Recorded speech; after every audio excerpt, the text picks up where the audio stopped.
Oh, welcome back, my gardening friends. Well, I've listened to a few people on YouTube talking about fruit cage and saying, is it worth it or is it not? Is it worth spending such a lot of money on a fruit cage where maybe the harvest is only for maybe 6 weeks? But I'll show you why I built a fruit cage and how much it cost. So the initial timber for this was about £120,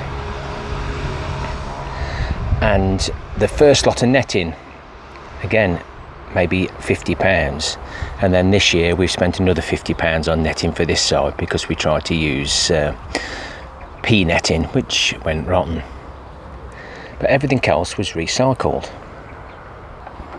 just random timbers for the door. And then the metal sockets I found, the 3x3 timbers for each corner and in the middle were from an old fence that somebody took down. They'd only rotted off at the bottom, so I cut them off, slipped them into those metal posts. Gives it a little bit of rigidity. It's strong. All the intermediate timbers are sitting on concrete blocks, and then they're just supported by a peg which is easily replaceable, and if it does rot, the cage will just drop down slightly, not a problem. So I spent most of this money 4 to 5 years ago, before I started being a creator, and in my first video, which is in my playlist, you can see this fruit cage at the very, very early stages. So do we, by spending that much money, do we ever get it back? Well, this is one summer fruiting raspberry cane. New shoots, old shoots. It isn't the variety that pokes up absolutely everywhere. It contains itself there. We're taking out the old ones. It gets better and better every year. And we're getting 2 punnets. That's what we call a punnet, a container that holds the fruit a day. Here in the UK you probably pay £2 per punnet, and I've probably already had 10 punnets off this one bush. So yes, how do I get this to fruit like this? Look at those runners. And how do I pick the fruit once it's gone through that wire? You probably can't see that. Easy. Whoops. Excuse me.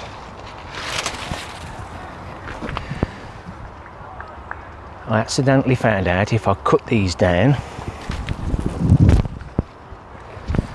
it throws off masses and masses of side shoots. And I only ever thought you got fruit from the tips. So that's what I've been doing for the last couple of years. And as you can see, I've still got probably another punnet on here, but they're better on there, staying fresh. I'm getting rid of the rhubarb. Rhubarb's not doing well in this fruit cage, so there'll be more room for more bushes. The red gooseberry that we keep on about, these gooseberries, the actual plants do bite. They have got sharp thorns, but this is the variety that I've got on my plot, and I've just picked the best ones off. I've got one green variety. Again, I'm just taking the plump ones because we do eat these fresh. They are very sweet. So we've got half a punnet there. This is these are what the grapes come in. Ideal. And I did forget to mention, don't stack your raspberries more than 2 deep, or they'll turn to mush. I do love the displays on the blueberries. They're just absolutely beautiful. These plants are establishing themselves, but again, you go to the shops for a punnet of those, and they're not cheap. Moving on to the currants, and remember earlier on we talked about these horrible leaves, and oh dear, what's going to happen? Maybe it won't crop. Look at the state of that lot.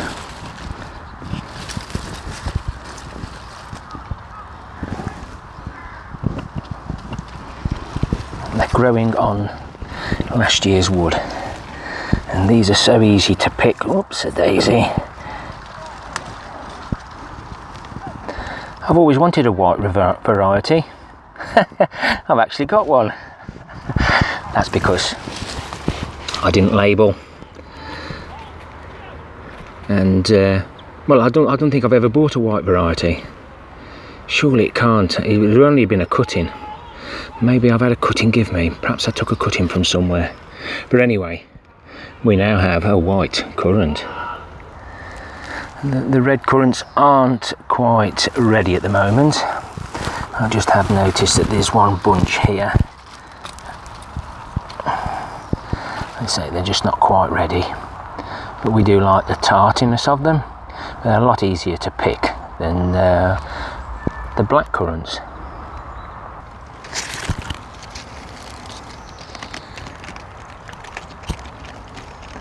An abundance of fruit that the poor old birds can't get at. The black currants grow a little differently, and they are a little bit awkward to get off, but I will show you shortly how I do it without too much trouble at all. I must say, black currants are a little bit awkward, but if you just got your container, and all I do is just give it a gentle rub, similar to what would happen when the birds take them off.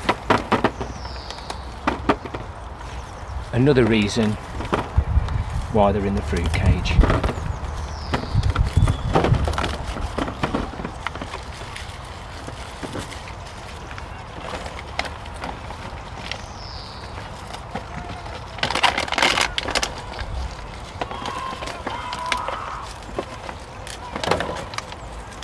It's like milking a cow.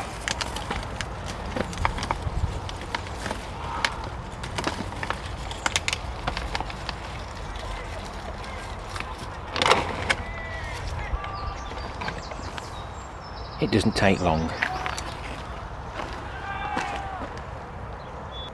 I told you it didn't take long. So that's a nice little fruit harvest, picking regularly so that it's fresh as can be. And just something else that I forgot to tell you, we tend to lift these up, but you have to be careful that they're not rooted down, which I made a mistake earlier. I think it's that one. That's rooted down well.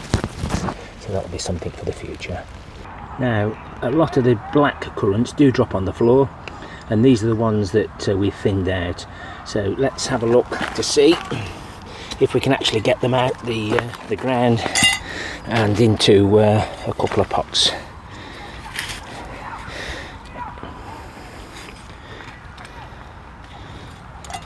I'm going to take as much soil as I can.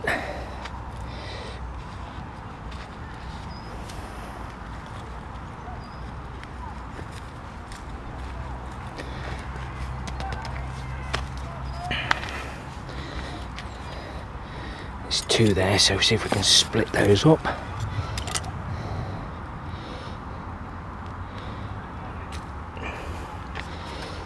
Take the best.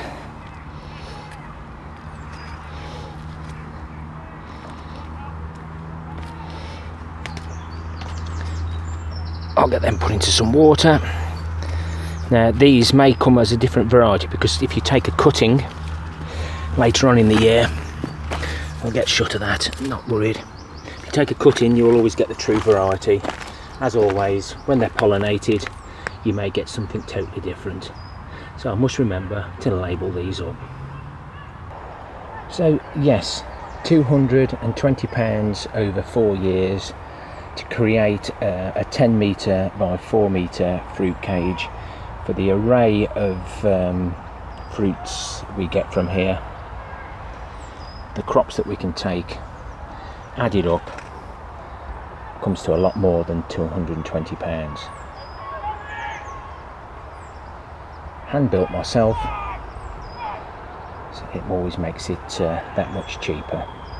Gardening on a budget. Happy gardening to you all. Till next time. Ta-ra for now. And there is, in my playlist, some videos on the fruit cage. And while you're there, have a look at everything else. You can see what I did in June 2018, July. They're all in my playlist. Well worth having a look. Ta-ra for now.